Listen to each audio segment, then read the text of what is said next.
Hospital confession. The call came at 2:17 a.m.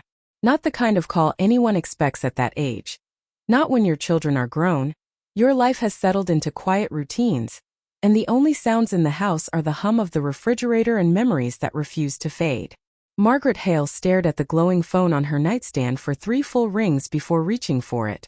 Unknown number. Her heart tightened in a way she couldn't explain. Hello. There was a pause. A faint sound of hospital machines in the background. Rhythmic beeping, distant footsteps. The echo of voices over intercom speakers. Is this Margaret Hale? A woman asked gently. Yes. This is St. Anthony Medical Center. I'm calling regarding a patient who requested to see you urgently. Margaret sat upright. I think you have the wrong person. The nurse hesitated. He specifically asked for you. Daniel Reeves. The name hit like cold water. Daniel Reeves. She hadn't heard it in 31 years. Her throat tightened. She almost hung up. Instead, she whispered, "What happened to him?" "He's in critical condition. He insisted we contact you before it's too late." Margaret closed her eyes. What she discovered next would change everything. But in that moment, all she felt was anger rising from somewhere she thought she had buried long ago. "I don't think that's a good idea," she said quietly. "Ma'am," the nurse replied, softer now. "He said he has something to confess." Margaret drove through empty streets while Dawn was still deciding whether to arrive. The hospital parking lot smelled of rain and cold asphalt. Inside, fluorescent lights painted everything in pale blues and grays, the color of waiting rooms and unfinished conversations. She hadn't seen Daniel since she was 32. Back then she was married. Younger. Certain of the world. Back then she believed people told the truth. Now at 63, she had learned that most of life was made up of things people chose not to say. The elevator doors opened to the intensive care floor. Machines hummed. Curtains whispered. Nurses moved with quiet urgency. Margaret paused outside room 414. Her hand hovered over the door. For a moment she considered turning around. Because some doors once open never close again. Daniel looked smaller than she remembered. Time had carved deep lines into his face. Tubes traced across his chest. His gray hair lay thin against the pillow. But his eyes, when they opened, were the same. Sharp. Searching. And filled with regret. "You came," he whispered. "I almost didn't." She stood near the door, not ready to move closer. He smiled faintly. "That sounds like you." Silence filled the room. The kind of silence that carries decades inside it. "What do you want, Daniel?" she asked finally. His hand trembled as he reached toward the bedside table. "There's a folder," he said. "Inside letters." Margaret froze. Letters. Her stomach twisted. She had spent years trying not to think about letters. "I don't want anything from you," she said quietly. "You deserve the truth," he replied. Her voice hardened. "I deserved the truth 30 years ago." He closed his eyes as if bracing for something heavy. "I know." The nurse stepped in briefly, checking monitors, adjusting medication. Margaret watched Daniel's chest rise and fall unevenly. Time had turned him fragile, and somehow that made her angrier. Because weakness didn't erase what he had done. "Why now?" she asked. "Because I don't have time left to pretend anymore." His gaze drifted toward the window. "There's something you never knew about your husband," he said. Margaret's breath caught. "Don't," she warned. But he continued. "He wasn't the man you thought he was. And neither was I." The words hung in the air like a storm about to break. "What does that even mean?" she asked. Daniel swallowed. "It means the night he died wasn't an accident." Margaret felt the room tilt. Her husband, Thomas, had died in a car crash 28 years earlier. Rainy highway. Police report. Case closed. She had built her entire life around that version of events. "You're confused," she said quickly. "You're sick." "No," he whispered. "I'm finally honest." Her hands shook. "What are you trying to do? Hurt me before you go?" His eyes filled with something deeper than guilt. "I'm trying to give you back the years that were stolen from you." She stepped closer despite herself. "What did you do?" she asked. Daniel's breathing grew heavier. "I didn't tell the police everything," he said. I lied to protect someone. Who? He hesitated. The monitor beeped faster. Your daughter. Margaret's heart slammed against her ribs. My daughter was 10 years old, she said sharply. She had nothing to do with any of this. She was in the car that night, he whispered. The world went silent. No, Margaret said immediately. No, that's impossible. But something deep inside her, an old memory half buried, began to stir. A night she never fully understood. A phone call that came too late. A version of events she accepted because she didn't know what else to believe. What she discovered next would change everything, Daniel said weakly, as if repeating a line he had practiced. Margaret stared at him. What are you talking about? He gestured toward the folder again. Take it, he said. Not here. Read it at home. She hesitated. Every instinct told her to walk away. But curiosity, the dangerous kind, pulled her closer. She picked up the folder. Inside were envelopes worn with age. Her name written on each one. Her handwriting. Letters she thought had never been sent. Her breath caught. How did you get these? Daniel's voice broke. Because I never mailed them. The realization hit like a thunderclap.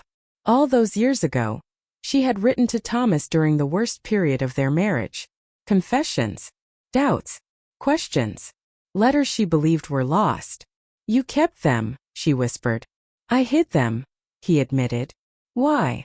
His eyes filled with tears. Because I was in love with you. The words landed heavy between them. Margaret stepped back. You don't get to say that now, she said coldly.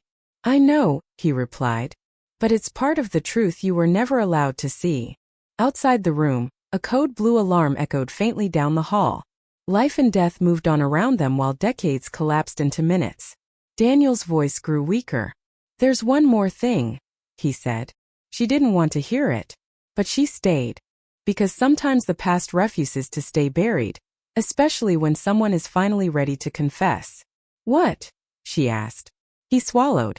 The accident wasn't meant for Thomas. Margaret felt the air leave her lungs. Then who was it meant for?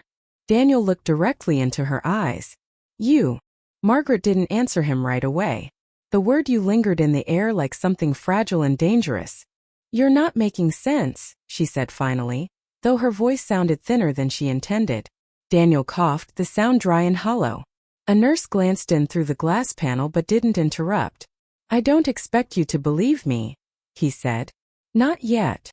Margaret clutched the folder tighter. Her name stared back at her from the envelopes, written in a version of her handwriting she barely recognized anymore. Younger. Hopeful. Uncertain. She hadn't written letters like that in decades. You said someone lied, she said slowly. And that my daughter was in the car. That's impossible. She told me she was at a sleepover that night. Daniel's eyes filled with regret. She thought she was protecting you, he whispered.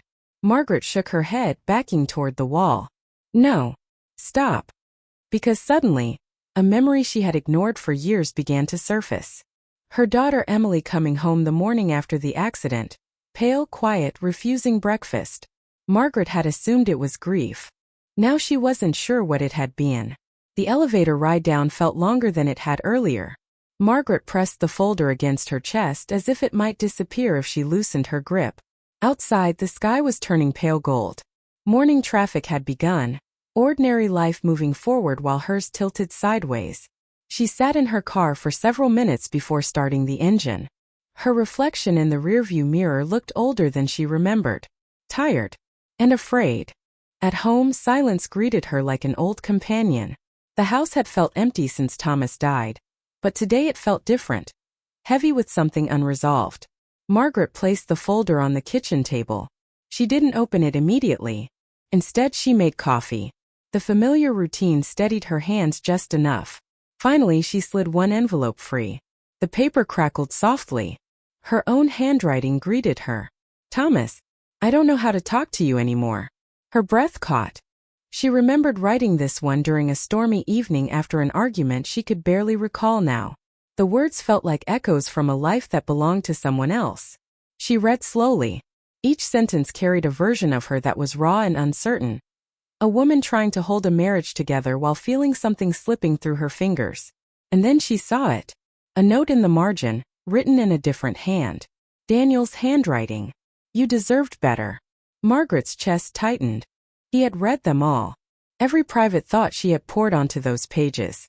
Anger flared, but beneath it was something else. Curiosity. The second letter felt heavier. I think Emily knows more than we realize, she had written back then. Margaret frowned. She didn't remember writing that. She kept reading. Lines about late-night phone calls. Emily sneaking out once or twice. Thomas growing distant.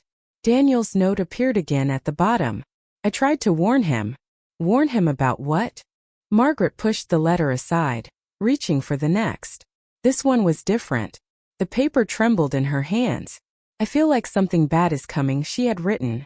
Her younger self had sensed danger long before the accident. How had she forgotten that? Her phone buzzed. Emily's name lit up the screen. Margaret hesitated before answering. Hi, Mom. Everything okay? You never call this early. Margaret swallowed. I went to the hospital this morning. A pause. What? Why? Daniel Reeves asked to see me. Silence. Long enough to feel heavy. I thought he moved away years ago, Emily said carefully. He didn't, Margaret replied. He's dying. Another pause. Margaret listened to her daughter breathe. Did he say anything? Emily asked quietly. Margaret closed her eyes. Yes. She waited. Emily didn't respond. Emily, Margaret said softly, were you in the car the night your father died? The silence on the other end turned sharp. I have to go, Emily whispered suddenly. The line went dead. Margaret stared at the phone. Her heart pounded harder with every passing second. Why would Emily hang up? Why wouldn't she deny it immediately? The room felt smaller. She picked up another letter. This one was never finished. Half a page. Ink smeared, as if she had cried while writing it. Daniel says Thomas is hiding something from me. Margaret's hands trembled. She didn't remember confronting Thomas about anything that serious. Had she chosen to forget? Or had someone made sure she never knew? By afternoon, the house felt suffocating. Margaret grabbed her keys and drove back to the hospital. She needed answers, not fragments written decades ago. Daniel looked worse when she entered. His breathing shallow, eyes half-lidded. But he smiled faintly when he saw her. You read them, he said. Yes. And I don't know what's real anymore, she admitted. He nodded slowly. That's what truth feels like at first. Margaret stepped closer to the bed. You said the accident wasn't meant for Thomas. That someone lied. And that Emily was there. Daniel closed his eyes, gathering strength. There was a meeting that night, he said. Your husband owed money to people he shouldn't have been involved with. Margaret shook her head. No. Thomas worked in finance. He was careful. Daniel's gaze sharpened. He was desperate, he whispered. The words felt like a crack in the foundation of everything she believed. What do you mean? He invested in something illegal, Daniel said. Lost more than he could repay. Someone came looking for him. Margaret felt cold. That's impossible. I wish it were. The machines beside him beeped faster. A nurse adjusted a setting and gave Margaret a sympathetic glance before leaving again. Daniel continued, voice weaker. That night Emily called me. She said she overheard her father arguing with a man in the driveway. Margaret's chest tightened. She was scared, he said. I told her to stay inside. But she didn't listen. What happened? Margaret asked. She got into the car with him, Daniel said. She wanted to stop him from driving away angry. Margaret pressed a hand to her mouth. She was only a child, she whispered. Yes, Daniel said. And she thought she caused what happened next.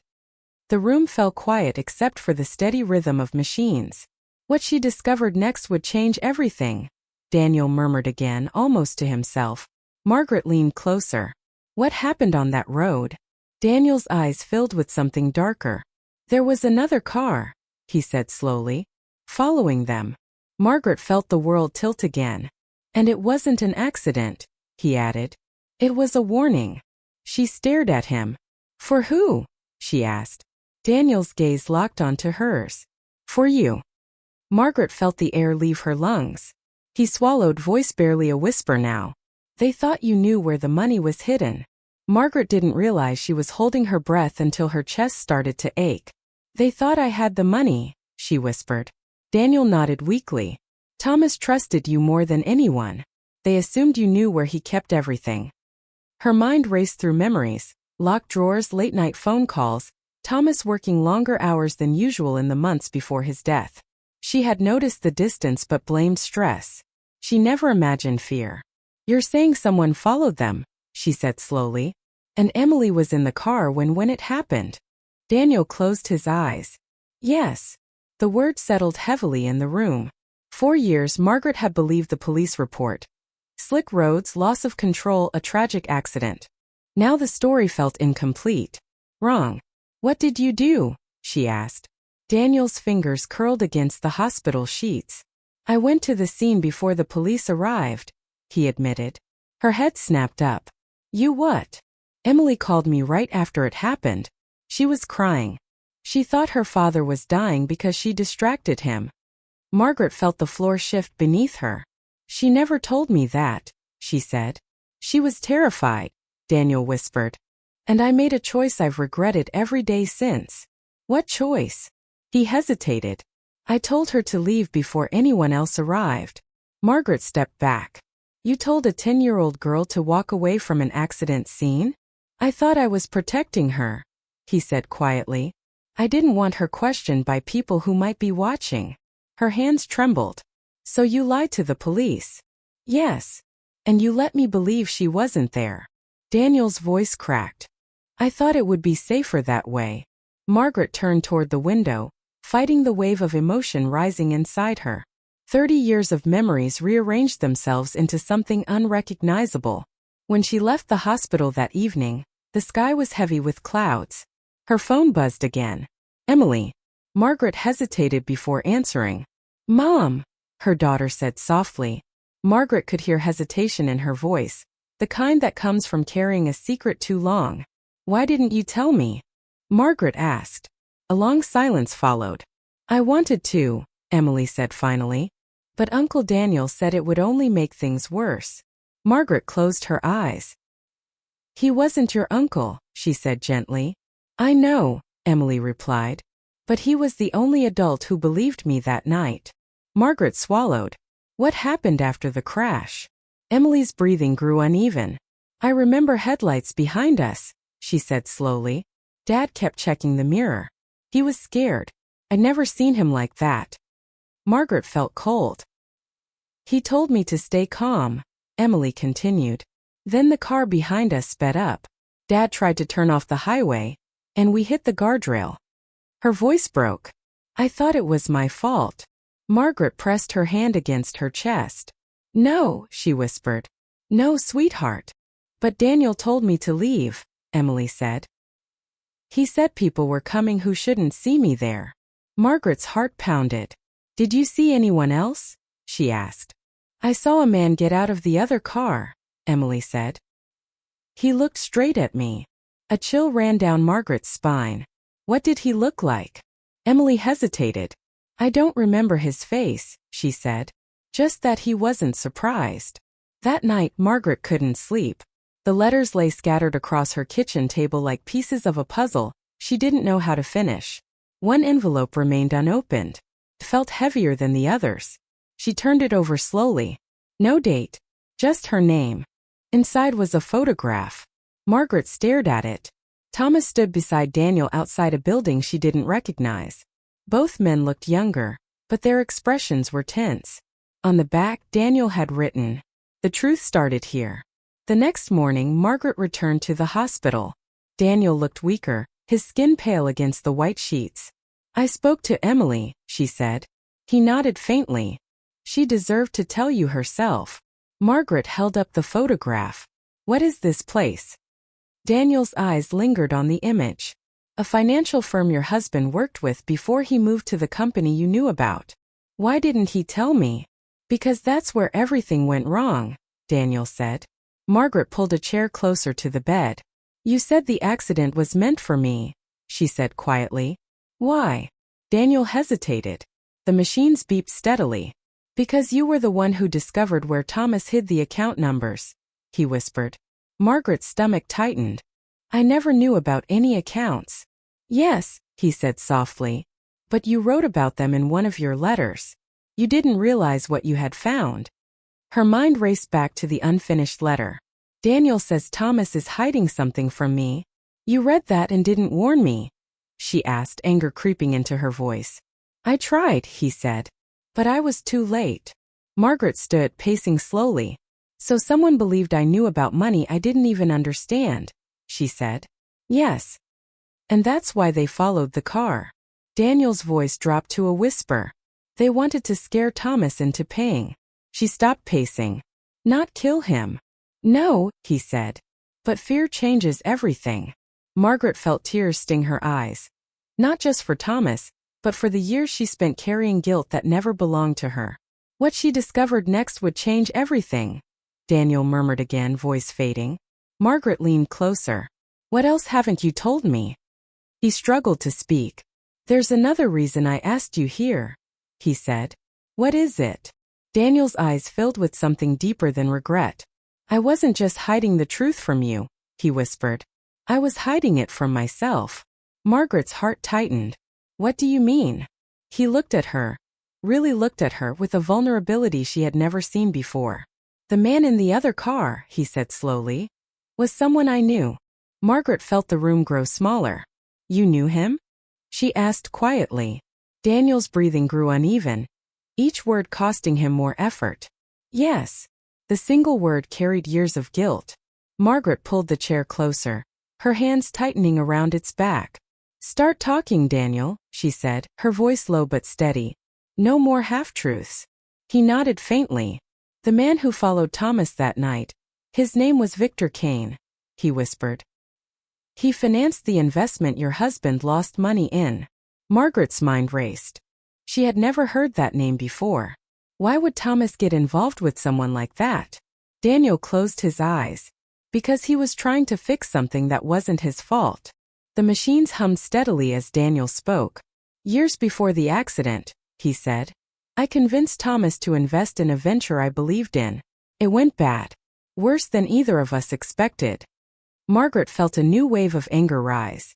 You pulled him into this? She asked. Yes, Daniel admitted. And when the losses grew, Kane stepped in. He promised to help if Thomas stayed quiet about certain things. What things? Daniel hesitated. Illegal transfers.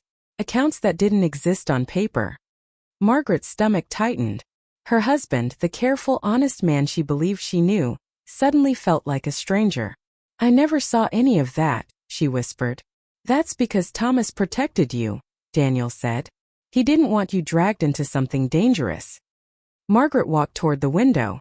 Outside, the late afternoon sun painted the hospital walls in warm gold, a sharp contrast to the cold heaviness inside her chest.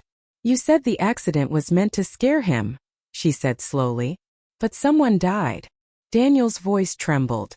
Kane didn't intend for it to go that far. He wanted Thomas to panic, to pay, to bring you into the conversation because he believed you held the key to the hidden funds. Margaret turned back to him. And you knew all this? Yes. And you let me believe my husband just lost control of the car. Daniel's eyes filled with tears. I thought the truth would destroy you. Her laugh came out hollow. You don't get to decide what destroys me. Silence settled between them. For a moment, Margaret saw flashes of her younger self, the woman who had trusted Daniel once, who believed he was a friend to both her and Thomas. You said you were in love with me, she said quietly. Is that why you kept the letters? He swallowed. Yes. And that's why you hid them from him? Daniel nodded weakly. I thought if he didn't see your doubts, maybe you'd eventually leave him. Margaret felt something break inside her. All these years, she whispered. I blamed myself for not being a better wife. I thought my silence caused distance between us. His voice cracked. I'm sorry. The apology felt too small for what it carried. What she discovered next would change everything, Daniel murmured again, almost like a confession to himself. Margaret's eyes narrowed. What else is there? He hesitated longer this time. The monitor beside him beeped faster. "There's a recording," he said finally. "From the night of the accident." Margaret felt her breath catch. "A recording? Thomas called me minutes before the crash," Daniel whispered. "I kept the voicemail. I never gave it to the police." Her heart pounded. "Where is it?" "In my safe deposit box," he said. "The key is in the folder, under the photograph." Margaret's hands trembled. "Why didn't you tell me before?" "Because I was a coward," he admitted. Margaret drove to the bank that evening with a strange heaviness in her chest. The safe deposit room smelled of metal and dust. Her hands shook as she opened the small box. Inside lay a flash drive. Nothing else. So small. So ordinary. Yet capable of changing everything she believed about her life. Back in her car, Margaret sat staring at the device for several minutes. The sky had darkened. Streetlights flickered on. Finally, she plugged it into her laptop. The file opened. Static crackled. Then Thomas's voice filled the speakers, younger, urgent. "Dan, I don't know what's happening. There's someone following me. If anything happens, tell Margaret I never wanted her involved. She has nothing to do with this." Margaret's eyes filled with tears.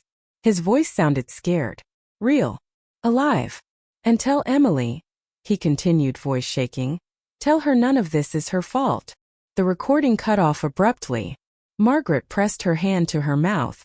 For years, she had carried the belief that her husband died in silence. Now she knew his last thoughts were about protecting her.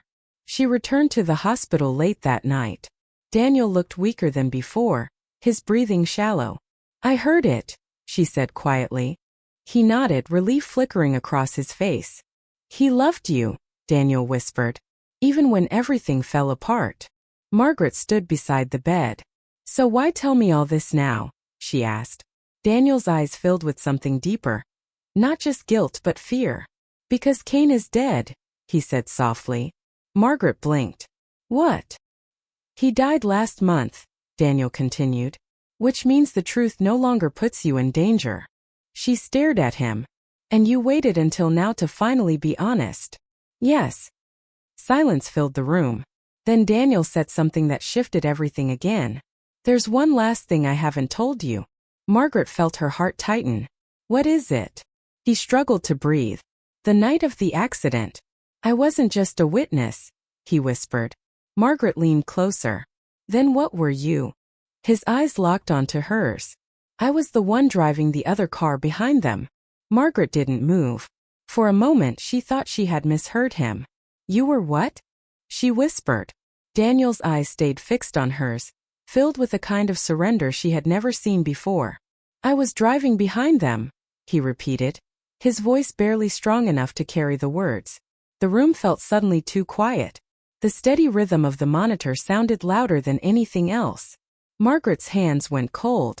"You told me it was someone named Kane," she said slowly. "You said he wanted to scare Thomas." "Yes. And now you're telling me you were the one chasing them?" Daniel nodded weakly. "I was supposed to keep distance," he whispered. "Just enough to make him nervous. Kane believed fear would make Thomas cooperate." Margaret stepped back, shaking her head. "No," she said softly. "No, you don't get to say that like it's nothing." Her voice rose. "You were there. You watched my husband die. You watched my daughter walk away terrified.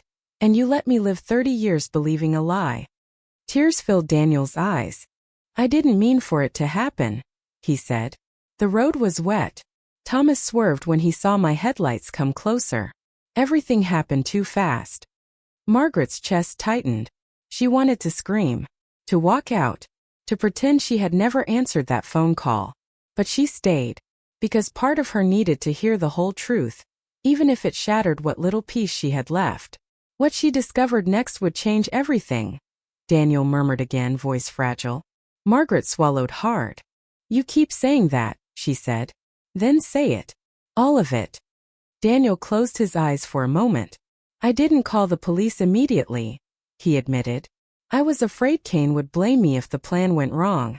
So I drove past the scene once, just to make sure no one saw me." Margaret felt nausea rise. "You left them there." "I came back later," he said quickly. After Emily called me. That's when I told her to leave. Her voice shook. You protected yourself. Not her. He didn't argue. Because he knew she was right. Margaret sat down heavily in the chair beside his bed. Anger burned through her, but beneath it was something deeper. Grief. Grief for the years she spent blaming fate when the truth had a face. Why didn't you tell me when Thomas died? She asked quietly. Daniel's eyes softened. Because I thought you would never forgive me. And now? He gave a faint, tired smile.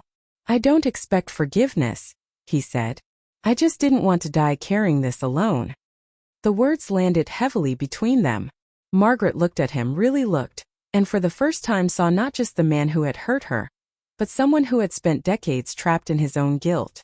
The next day, Emily came to the hospital. She stood in the doorway, hesitant, her eyes red from crying. Margaret squeezed her hand. It's okay, she whispered. We're going to talk about everything. Emily nodded, though fear lingered in her expression. Daniel looked at her with a sadness that felt almost paternal. I'm sorry, he said softly. Emily swallowed. I thought you were protecting me, she replied. I was, he said. But I was also protecting myself. She nodded slowly. I know. The three of them sat together. A fragile triangle of past and present, each carrying pieces of the same story from different angles. Margaret watched her daughter carefully. Why didn't you tell me the truth?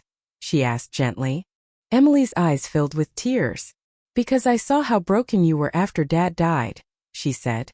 I thought if you knew I was there, you'd look at me differently. Margaret's heart ached. Oh, sweetheart, she whispered, pulling her closer. Nothing you could ever do would make me love you less. Emily leaned into her, the years of silence finally cracking open. Daniel watched quietly, a faint smile on his face, as if seeing something he had waited decades for. That evening, Daniel's condition worsened. The doctor explained that his heart was failing. Margaret sat beside him as the sun set outside the hospital window. You were right, she said softly. The truth did change everything. He looked at her, eyes heavy. Do you hate me? He asked. She hesitated. There were 1,000 emotions tangled inside her. Anger, sorrow, exhaustion. I don't know what I feel yet, she admitted. But I know one thing. What's that? I'm tired of carrying pain that doesn't belong to me. Daniel nodded. That's all I wanted for you, he whispered. What she discovered next would change everything, he said again, barely audible now. Margaret leaned closer. There's more, she asked. He nodded faintly. There's a letter, he said. One I wrote to you but never gave you. Her heart tightened. Where is it? In the bottom of the folder, he whispered. I wanted you to read it after I was gone. Margaret swallowed hard. Why after? Because I didn't trust myself to say the words out loud. She opened the folder slowly. The envelope inside looked newer than the others. Her name written carefully across the front. Her hands trembled as she slid the letter out. She didn't read it yet. Instead, she looked at Daniel. Really looked, trying to understand the man who had been both friend and betrayer, protector and liar. Outside, the sky darkened completely. Inside, the machines continued their steady rhythm. Margaret felt something shifting deep inside her. Not forgiveness yet, but the beginning of something quieter. Acceptance. Margaret held the envelope for a long time before opening it. The paper felt heavier than it should have. Daniel watched her, his breathing shallow, his eyes filled with something that looked almost like relief, as if simply knowing she was there had lifted part of the weight he carried for decades. You don't have to read it now, he whispered. I do, she replied quietly, because she knew that if she waited, she might never find the courage again. She unfolded the letter slowly. The handwriting was careful, deliberate, not rushed like the notes in the margins of her old letters. Margaret, if you're reading this, it means I finally told you the truth, or at least enough of it to stop pretending. Her throat tightened. I spent years believing silence would protect you. The truth is, it protected me. Every day after the accident, I watched you rebuild your life while I stayed frozen in the moment. I chose fear over honesty. Margaret's eyes blurred with tears. She continued reading. You deserve to know that Thomas loved you until his last breath. You deserve to know Emily was brave, not guilty. And you deserve to know that my feelings for you were never meant to destroy anything, only to fill the space where I felt invisible. She paused. Invisible. She had never thought of Daniel that way. He had always seemed strong, confident, someone who moved easily through life. But the letter revealed a different man. I don't expect forgiveness. I only hope that when you walk out of this hospital, you leave behind the part of your life that was built on lies, including the lies I told myself. The final line made her chest ache. If there is one thing I learned too late, it's this: truth hurts, but silence steals entire lifetimes. Margaret lowered the letter slowly. The room felt still. Daniel watched her carefully, searching her face for a reaction. I don't know what to say, she admitted softly. You don't have to say anything, he replied. But she did. You robbed me of choices, she said, her voice steady despite the tremor in her hands. You decided what I could handle, what I should know, how I should grieve. His eyes filled with tears. I know. And yet, she continued, you also protected Emily in the only way you knew how. Daniel nodded faintly. It wasn't enough, he whispered. No, she agreed quietly. But it mattered. Emily returned to the hospital that evening, carrying a small bouquet of white lilies. She placed them carefully on the table beside the bed. I brought these for Dad's birthday, she said softly. I never stopped doing that. Margaret felt her chest tighten. Daniel looked at the flowers with a sad smile. He would have liked them, he murmured. Emily hesitated before speaking again. I used to hate you, she admitted suddenly, for telling me to leave that night. Daniel's gaze softened. You had every right to. But now I think you were just scared, she said. Just like me. He nodded slowly. Yes. The doctor came in later, his expression gentle but serious. Daniel didn't have much time left. Margaret sat beside him as the evening light faded into soft shadows. Do you regret loving me? She asked suddenly. Daniel looked surprised. No, he said after a moment. I regret how I handled it, but not the feeling itself. She considered that. Love after 40, after loss, after years of silence. It looked different from the dramatic story she once believed in. It was quieter. Messier. Sometimes unfinished. What she discovered next would change everything. Daniel whispered again, though his voice was fading now. Margaret squeezed his hand. I think I've discovered enough for one lifetime, she said gently. He smiled faintly. Then maybe this isn't about discovering something new, he replied. Maybe it's about finally letting go. The words lingered in the air. Letting go. Margaret realized she had spent decades holding on to a version of the past that no longer existed. Holding on to guilt that didn't belong to her. Holding on to anger that had nowhere left to go. Later that night, as the machines hummed quietly, Daniel's breathing slowed. Margaret sat beside him, Emily on the other side, both of them holding his hands. No dramatic speeches. No last-minute confessions.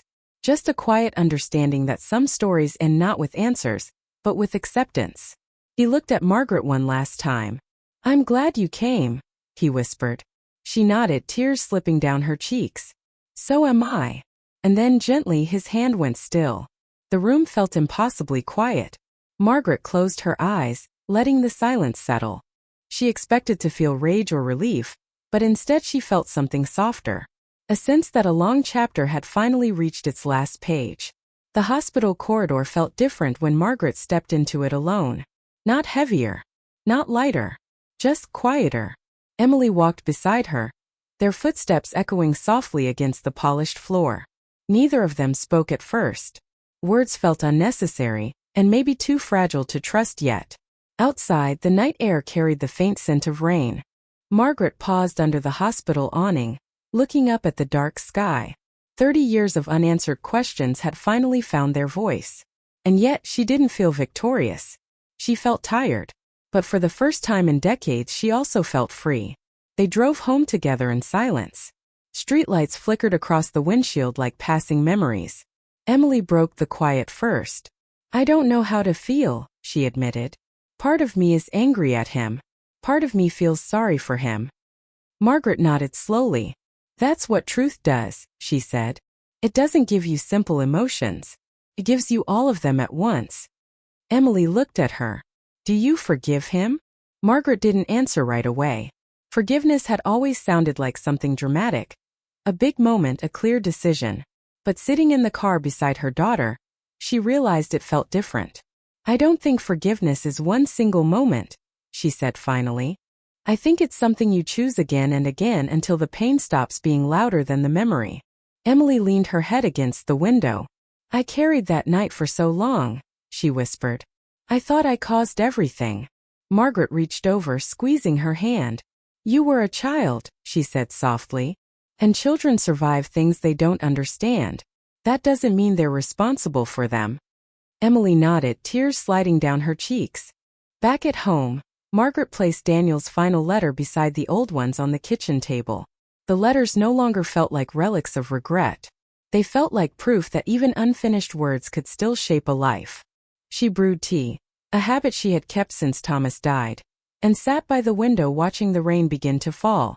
For years, she had believed closure came from answers. Now she realized it came from understanding. Understanding that people are complicated. That love doesn't always look like loyalty. And that silence can be just as powerful and dangerous as lies. The following weeks passed quietly.